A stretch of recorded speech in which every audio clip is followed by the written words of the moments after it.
Entremos en la teoría básica para el comportamiento, o mejor, para el diseño de las vigas metálicas, ¿sí? Entonces, primero es necesario tener claro la definición de longitud libre de pandeo. ¿Qué es la longitud libre de pandeo? Máxima longitud no soportada. ¿A qué se refiere?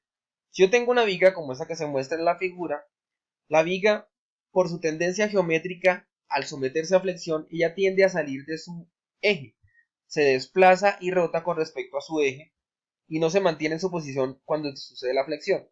Lo que yo hago es colocar un arriostramiento o una riostra en cierto punto para que soporte el patín superior y así yo evite que la viga se desplace de ese eje, haciendo que el L sub B sea la longitud entre la riostra y el apoyo para este caso.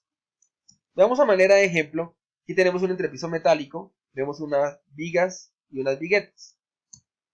Si yo tomo que esta viga mide 7 metros, el L sub B sería la longitud libre no soportada, o sea, la máxima longitud no soportada, o sea, la distancia que tiene entre la riostra y el apoyo. Para el caso, 3.5.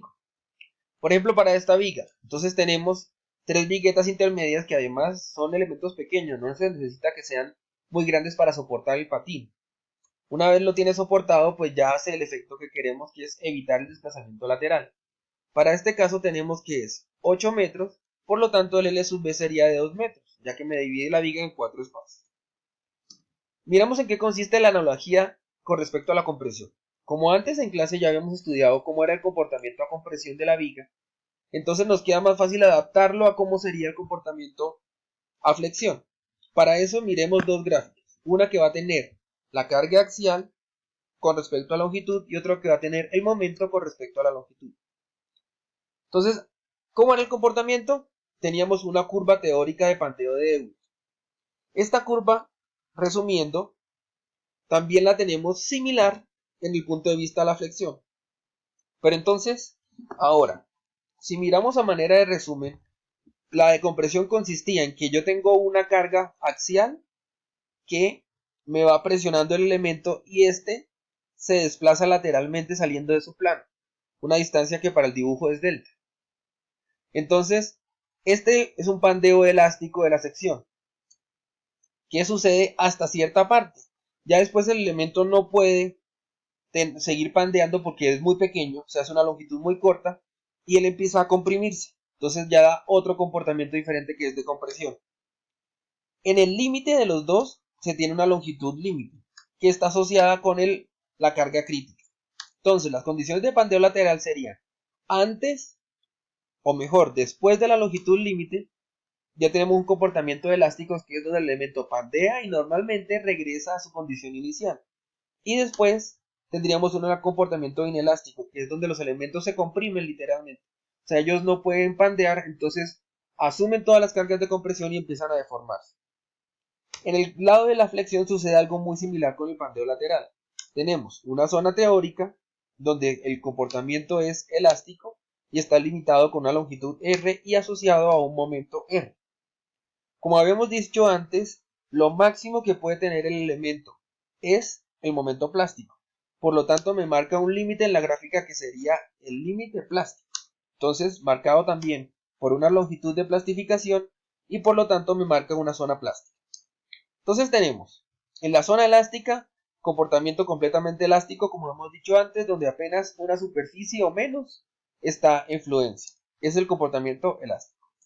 Uno plástico, donde toda la sección está plastificada y se tiende a la formación de rótulas plásticas, que sería en la zona plástica. Y la intermedia la solucionamos con una línea recta, que va entre la zona de plastificación y la elástica, y es la inelástica, donde tenemos parte plastificado y parte sin plastificar. Ese es el comportamiento inelástico. Este comportamiento lo tenemos a manera general, o sea, pandeo general de la sección, pandeo lateral. Pero a nivel de pandeo local también lo veíamos. Del lado de la compresión habíamos dicho que el límite LR ahora era un lambda R, que limitaba si la sección era esbelta o no esbelta. Algo muy similar sucede con la flexión. Tenemos que el límite para pandeo local está, el LR me da un límite de lambda R, que también tiene me muestra si los elementos son esbeltos, y tiene un límite lambda p, que ahora me va a separar, ya no es no esbelto, sino compacto o no compacto. Teóricamente, las secciones compactas pueden plastificar y las secciones no compactas, pues no podrían plastificar. ¿Sí? Entonces, desde ese punto de vista tenemos, en resumen, un comportamiento tiene unas propiedades geométricas, que son, tenemos unas características geométricas. Del lado plástico, tenemos que el perfil es compacto en longitudes cortas, menores a L sub P, el inelástico es no compacto con longitudes intermedias, y el elástico pues tiene longitudes largas y los perfiles son esbeltos. Y esto estaría asociado de acuerdo a la longitud libre de pandeo, tendríamos momentos de plastificación o momentos límites MR. Vamos a estudiar cada uno de estos elementos que se están presentando para ver a qué sería igual y cómo hacemos para calcularlo. Todo esto va a estar basado en la norma NSR10 título F. Tenemos la longitud de plastificación. Esta longitud de plastificación, como habíamos dicho, es la que limita la zona plástica del comportamiento de la viga. ¿Qué sería entonces? Longitud de plastificación, máxima longitud para la cual la viga no tiene pandeo lateral y se puede generar rótula plástica. Lo que habíamos dicho antes, la rótula plástica es un mecanismo y sería la máxima condición que puede tener la viga. ¿Sí? O sea que esta sería la longitud de plastificación. Es una longitud realmente pequeña. Para perfiles estaría del orden de los 2 o 3 metros por mucho. Es una longitud muy muy pequeña. ¿Sí? Está definida de la siguiente manera. LP igual a 1,76 radio de giro en Y por la raíz de E sobre Fy. Eso está en el F262-5 de la norma NSR10. ¿Sí? También veamos el otro. Longitud límite. La longitud límite LR, que está marcada ahí, que esa viene siendo el límite entre la parte inelástica y la parte elástica de la viga. Está definido con esa ecuación gigante que vamos a ir desarrollándola poco a poco. Tenemos RTS es una condición geométrica, es una relación que hay entre la raíz de la inercia en el sentido débil por CW, que es la constante de alabeo del perfil, sobre el SX, que es el módulo de sección elástico, que lo analizaremos un poco en detalle más adelante. Dentro de la fórmula vemos ese factor C. Ese factor C, que está marcado acá, es un factor de simetría. O sea que para perfiles y en doble simetría, el C es 1 y para canales, por ejemplo, ahí tenemos una relación. Tenemos el otro factor que es el H sub 0, que viene siendo la distancia entre los centroides de las aletas. O sea que si esta es la viga I, esta distancia viene siendo H sub 0, distancia entre centroides de las aletas. Ahora veamos los momentos que están actuando en este comportamiento por flexión. El momento elástico que habíamos dicho que es en la zona donde pandea elásticamente, básicamente es el momento que está para longitudes muy largas, después de la longitud límite R, y me da la posibilidad de que la viga pandee lateralmente, o sea que se salga de su eje como lo habíamos dicho al principio.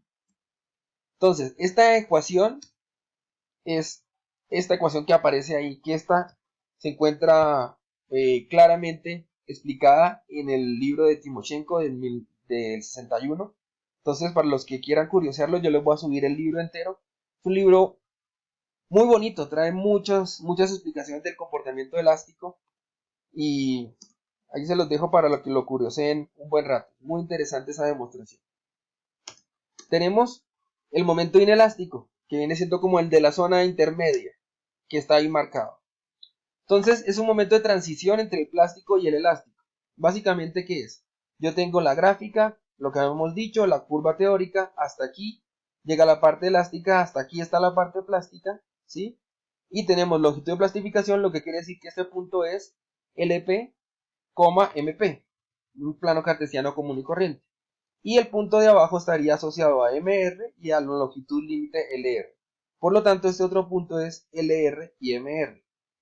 Esa unión entre esos dos puntos se solucionó con una línea recta, ¿sí? Lo que quiere decir que para poder hallar esa ecuación, pues hallamos la ecuación de la recta de una forma tradicional. Y igual a mx más b donde la X viene siendo dado por este L sub B, ¿sí?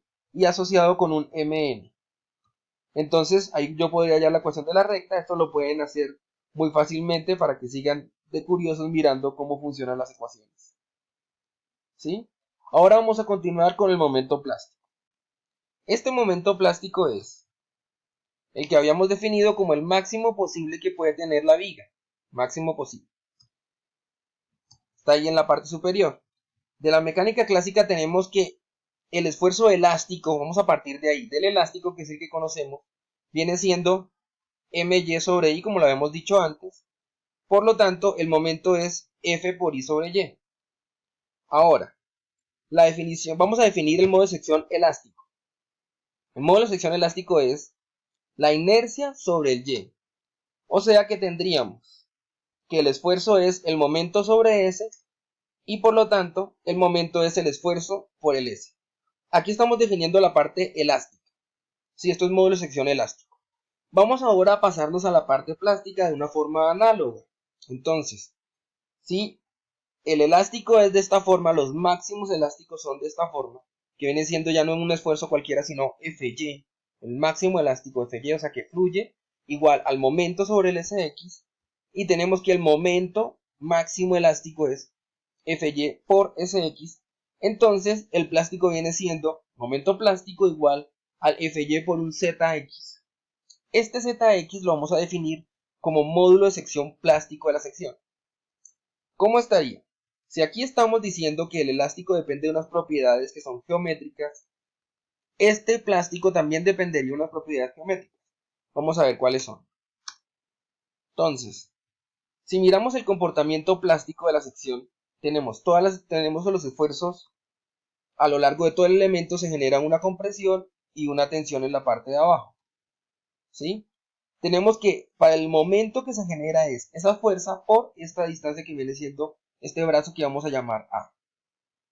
Ese sería el momento plástico. Compresión o tensión que deben ser iguales por A. De tal manera que la fuerza compresión dice Fy por AP, donde AP es el área que está plastificada que se muestra acá arriba. Esta sería el área plastificada. Y Fy pues sería el esfuerzo máximo al que está sometido la sección. ¿Sí? De tal manera que el momento plástico sería Fy por AP por A. O sea que el momento plástico es, el módulo de sección plástico viene siendo AP por A. O sea, el área que se plastifica por la distancia que hay entre los centroides de las áreas plastificadas. Ese vendría siendo el módulo de sección plástico. ¿Sí? Ahora, entremos con un poquito más en detalle al factor de forma. Este factor de forma es una relación que existe entre el módulo de sección plástico y el módulo de sección elástico. O sea, básicamente dividir uno entre el otro. Para vigas de sección en I, este factor de forma está entre 1.15 y 1.25 dependiendo de las dimensiones de la viga. Veamos por un pequeño ejemplo de cómo se calcula el factor de forma. Entonces, vamos a tomarlo para una figura sencilla, un rectángulo. Ahí está marcado el rectángulo. En la línea verde es el eje neutro, altura h, ancho b. Eso vamos a calcular el factor de forma para esa figura. Primero entonces, calculemos el módulo de sección elástico. Entonces el elástico, habíamos dicho, inercia sobre y. Entonces tenemos el momento de inercia para una sección rectangular es b por h al cubo sobre 12. Acuérdense que esta es inercia centroidal, ¿sí? bh cubo sobre 12. Y también tenemos que el y viene siendo h medios, ¿sí? Para que sea inercia sobre y. La y viene siendo h medios, pues porque estamos hablando de un rectángulo. Entonces, reemplazando en la ecuación, tendríamos que sería esa solución. Aquí yo lo coloco por 2 sobre h, que sería lo mismo que dividir entre h medios. Y tenemos que el valor del módulo de sección elástico para la sección rectangular es b por h al cuadrado sobre 6. De la misma manera vamos a calcular ahora el plástico. Entonces, tenemos la sección b por h. Vamos a tener los esfuerzos totalmente plastificados con respecto al eje neutro. Aquí en Fy en ambos extremos, compresión y tensión en la parte baja. y por lo tanto tenemos que el área plastificada viene siendo esa, o puede ser la de abajo, ¿sí? Que para el caso, esta área plastificada sería igual a B por H sobre 2. Ahora, el módulo de sección plástico es AP por A, donde A es la distancia entre estas dos. Como esto es un rectángulo, esas cargas están aplicadas en el centro de esa figura, por lo tanto, esta A va a ser igual a H medios. Reemplazando en la ecuación tendríamos que sería Z igual a B por H medios, o sea que el módulo de sección plástico vendría siendo B por H cuadrado sobre 4. Así entonces, al calcular el factor de forma, es simplemente dividir uno sobre el otro, que aquí yo lo dibujo invertido, que también viene siendo equivalente a dividirlo, y tenemos que el factor de forma para la viga para el elemento rectangular, es de 1,50. Entonces, ese procedimiento, como se darán cuenta, es netamente geométrico. Vamos a dejar una pequeña tarea para que lo vayan resolviendo. Entonces, para una sección I, encontrar en función de D, TW, TF y BF, o sea, en función del peralte, ¿sí? El espesor del patín, el ancho del patín y el ancho del alma, el módulo de sección elástico, el plástico y el factor de forma, o sea, a nivel de fórmulas. Y lo van a probar con esta viga. ¿Sí? Entonces, hagan el ejemplo con esa viga y tiene que darles el valor de cuál sería el módulo de sección elástico y el plástico para esa sección. Ahora continuemos con el diseño de vigas de acuerdo a la NSR10. Por ahora solo vamos a ver el procedimiento y el ejemplo lo vemos más adelante. Entonces empecemos. El procedimiento de diseño, ¿cuál es? Primero, yo necesito caracterizar el perfil. ¿A qué me refiero con caracterizarlo? Entonces yo hallo los valores de lambda P y lambda R de acuerdo a la tabla que está en la norma, y ahí defino si es compacto, no compacto o esbelto. O sea, lo que hacíamos en compresión era definir si era esbelto o no esbelto. Aquí yo defino si es compacto, no compacto o esbelto, de acuerdo a la condición que yo vaya a analizar. Tenemos la longitud libre de pandeo, es lo siguiente que debemos definir. Entonces miro si tiene riostras y a qué distancia están las riostras para definir la longitud libre de pandeo. Después de eso, definimos los estados límites. Entonces, vamos a la tabla de la norma y ahí buscamos los estados límites y ahí nos dice qué estado límite se refiere. Eso lo veremos más en detalle en el ejemplo. Después de eso, calculamos el valor de CB. ¿Este CB qué es? Es un factor de modificación de pandeo lateral torsional que considera una sobreresistencia. O sea, que si la curva de resistencia es esta que se ve aquí negra, para un valor de CB igual a 1, el C sub B mayor que 1, lo que hace es que desplaza la curva un poco.